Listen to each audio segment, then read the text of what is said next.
Todo intento de objetividad es ilusorio porque la crítica es ejercida por sujetos.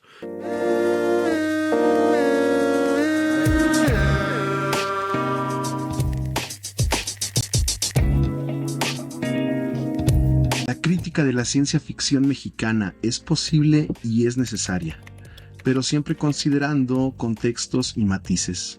Posible siempre ha sido, pero no siempre se ha considerado necesaria. Si con otras variedades de la literatura la crítica atiende aspectos como la interpretación o el valor de la obra en su contexto y en el tiempo, la literatura de géneros, entendida en su forma actual, se caracterizó en sus inicios por prescindir de la necesidad de una crítica, legitimándose principalmente por los lectores y editores de sus respectivos géneros. Las críticas académicas de las décadas anteriores a los años 90, como la de Peter Prescott, enfatizaban, con sarcasmo incluso, la poca calidad literaria de las obras en un sentido literario y el carácter infantil e inmaduro de los lectores, de los autores y de las obras. Sin embargo, géneros como la ciencia ficción o la fantasía maduran, se especializan, trascienden sus tropos y clichés. A partir de la década de los 90 y hasta la fecha, teóricos y críticos como Fredric Jameson reivindicaron los alcances filosóficos del género y lo conectaron con otros aspectos de la realidad social, histórica o económica. Es a partir de este punto cuando no solo han madurado, sino que autores, obras y críticos han comenzado a multiplicarse, y es cuando se vuelve necesaria la crítica, la criba. Sin embargo, hay un riesgo inherente también. Separar el grano de la paja puede parecer deseable para evitar la proliferación de obras menores o mediocres, aun cuando es un impulso que va en sentido contrario de la que promueven, por ejemplo, los autores, las publicaciones periódicas o las editoriales. El problema reside en que los criterios de esa criba tienen el potencial de uniformar la producción, como ha ocurrido históricamente con la formación de todo corpus de obras que eventualmente constituyen un canon.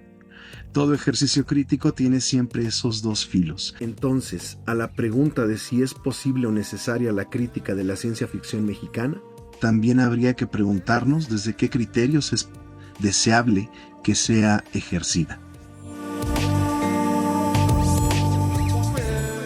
No creo que sea sorpresa para nadie que los criterios de crítica de la ciencia ficción sean los mismos que emplea la literatura a secas. Estructura, caracterización, semiosis, subtexto, entre otros. Los únicos añadidos son los relativos a la función central de la ciencia o la tecnología real, o al menos plausible en las narraciones. La diferencia no está en el grado de verosimilitud, sino en la contraposición entre ciencia ficción, dura o suave, es lo mismo, con lo fantástico o lo maravilloso. Para algunos críticos será más deseable que los hechos científicos o la tecnología realista tenga verificación en el relato, mientras que para otros como yo lo deseable es la consistencia de los elementos formales y narrativos. Finalmente, el meollo de la ciencia ficción para personas como Philip K. Dick era desarrollar la experiencia humana en torno al futuro, no en torno a la tecnología o la ciencia como tal, ¿no? Eso pues era como un añadido. Pero para otros no es posible desligarlas. Es una cuestión que va más allá de las escuelas o las afinidades, porque mientras mayor sea la diversidad, mayor será también la oportunidad también de que surjan obras que trasciendan los criterios establecidos. Esto para mí es más deseable. Cualquier intento de uniformidad es finalmente un despropósito. Sin embargo, también es ingenuo creer que cualquier categoría de análisis dará como resultado críticas más profundas. Muchas obras actuales de ciencia ficción se conforman con la extrapolación de la realidad, el mensaje social explícito, el discurso, el panfleto, el sermón, la reivindicación. Esto no es algo malo, ¿no? Finalmente toda obra de ficción es también social y también política por las condiciones de su producción. Pero si bien los estudios literarios que analizan esas obras se han beneficiado de las herramientas que les ha dado el humanismo, la psicología, sociología, contraculturas, decolonización, los estudios raciales, el feminismo, la ecocrítica, en el sentido de que estos estudios han ampliado los puntos de vista y enfoques desde los cuales podemos analizar las obras, estos no garantizan que se profundice en el análisis de esta obra, ni siquiera que se convierta a la obra en un artefacto útil, ¿no? Más allá de la clásica aumentada inutilidad burguesa de la creación artística.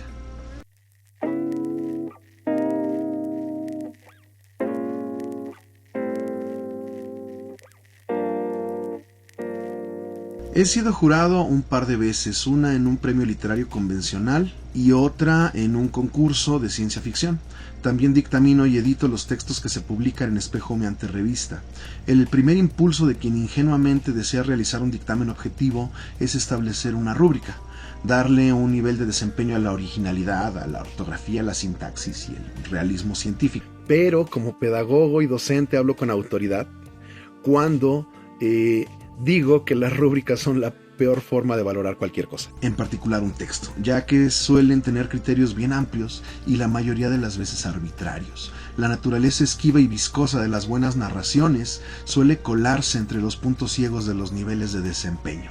Eso sin contar que la crítica y la lectura misma suelen ser procesos más complejos. Por eso los criterios que he seguido para valorar una obra por encima de otras han sido sobre todo impresionistas y holísticos. Pero no en un sentido superficial. La redacción, el ritmo, la estructura, el subtexto, la caracterización, los diálogos, la tensión, la ortografía, la unidad de efecto, la intertextualidad, todo esto puede analizarse por separado, claro, pero golpea todo junto en el texto, y así es como suelo leer y valorar. Es un método falible, por supuesto, pero me parece que se acerca más a la experiencia lectora. La crítica debería aportar a los lectores una comprensión que permita acercarse a las obras, no levantar un muro a la interpretación. La crítica de ciencia ficción no debería recaer en una sola instancia, toda vez que las intenciones de dichas críticas suelen tener diferentes objetivos y motivaciones. No es lo mismo una crítica académica con sus categorías de análisis que una editorial más centrada en la venta. No se fijan en los mismos aspectos los pares de un taller literario que los lectores que dejan sus reseñas en Goodreads y aún entre estos últimos, no tiran para el mismo lado las críticas que pretenden fomentar la lectura de aquellas que se centran en analizar los elementos formales o las que simplemente están inoculadas con desprecio. Y 2 o 3 criterios sacados de, no sé, alguna jerga de YouTube. Si la aparición de la crítica parece de este modo una serie de fenómenos contingentes, sujetos a intenciones o a contextos de recepción, es claro que la crítica no debería de recaer en una sola instancia, sino mantenerse diversa asumiendo los riesgos que esto ha implicado.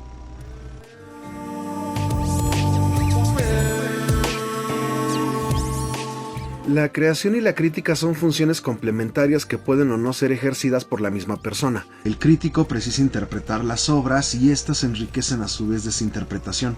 El crítico pasa a ser una especie de lector especializado en la exégesis de una obra, ¿no? A desentrañar sus sentidos profundos y acercarla a los lectores.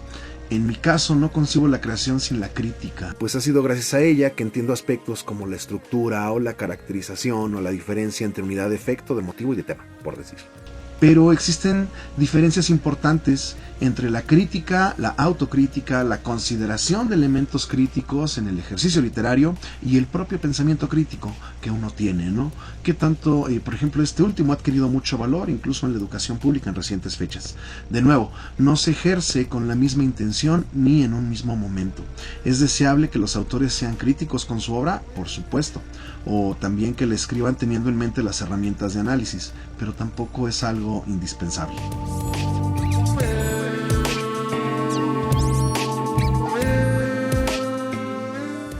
Los autores somos diversos. Algunos buscamos validación, otros conexión, otros simplemente una expresión profunda de lo que hemos comprendido o nos asusta. Las críticas a mi obra especulativa han sido siempre favorables, pero sobre todo han sido escasas. Cuentos de bajo presupuesto tuvo únicamente 5 reseñas, 4 favorables y una desfavorable. La novela Rabia y Cari apenas ha tenido 2 favorables, afortunadamente. Más allá de las calificaciones de Goodreads, que podemos considerar en realidad como una especie de voto de simpatía, así como el Oscar, toda retroalimentación a mi obra la he recibido a través de los comentarios directos o de personas que suben su foto, por decir, a Instagram. Algunos medios, como la revista Penumbria o la propia Espejo Humeante, han impulsado las reseñas y críticas como parte de su contenido, pero están sujetas al corpus de lecturas de los reseñistas. Además, últimamente las reseñas, los premios incluso, han dependido más de la cantidad de emociones que un texto pone en juego. Cada generación tiene sus valores, ¿no? Hace años se hablaba de calidad literaria y de experiencias universales.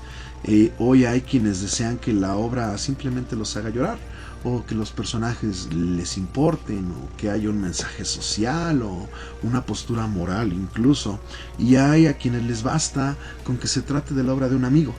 Entonces ya no se habla solo del acceso a la obra, sino también del horizonte crítico del reseñista. Todo intento de objetividad es ilusorio porque la crítica es ejercida por sujetos. Por supuesto que me gustaría que mi obra tuviera más crítica, pero mi problema principal ahora mismo y desde que empecé en esto es el alcance, es que sea leída.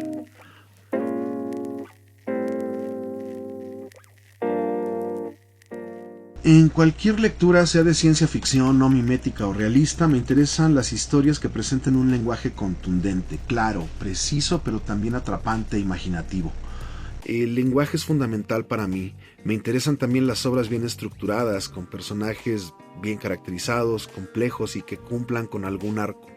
Que existan niveles de narración, motivos, temas. También valoro una buena historia con algunos giros y misterios bien solucionados por la trama, obviamente. Me gusta que hayan mensajes sociales o políticos, pero detesto cuando estos mensajes se vuelven explícitos o panfletarios, descarados o, no sé, didácticos, ¿no? Las obras que describen, explican o explicitan demasiado me parecen también un poco ingenuas, a veces algo desesperantes también. Y también aquellas que llenan todas las casillas preceptivas como si fueran la receta de un pastel. No siempre se puede ser original, pero se puede contar bien una historia con ritmo, con tensión, y sin importar su complejidad o profundidad, valoro que los textos sean también diáfanos, legibles.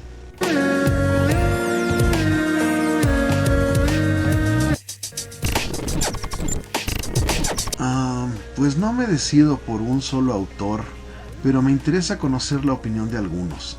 Le paso el holoproyector a Julio María Fernández Mesa, o si no está disponible de inmediato, a Armando Saldaña Salinas. Me parecerá muy interesante lo que ellos tengan que decir al respecto. Muchas gracias a Héctor Zapiña del canal de Aristarco y Fray Manuel por pues, la invitación a su canal a platicar un poco sobre crítica sobre ciencia ficción.